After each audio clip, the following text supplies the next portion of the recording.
The Gothic M was the mountain range of medieval letters, massive, intimidating, and impossible to ignore. But here's what 12th century scribes never told you. In holy books, the letter M was incredibly important. It began sacred words like Magnificat.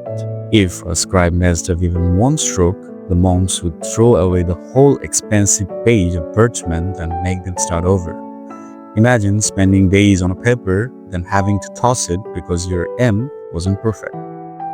Think of this letter as twin knights standing back to back, their armor touching just enough to defend the kingdom but never crowding each other. Here's a tip. Sketch light pencil tip where the diagonals meet, like stone's mansion carving a cathedral arch.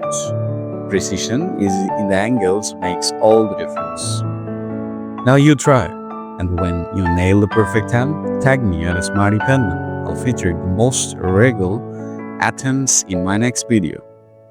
Fun fact, the word manuscript literally means written by hand, but with an M that good, yours could pass for divine intervention.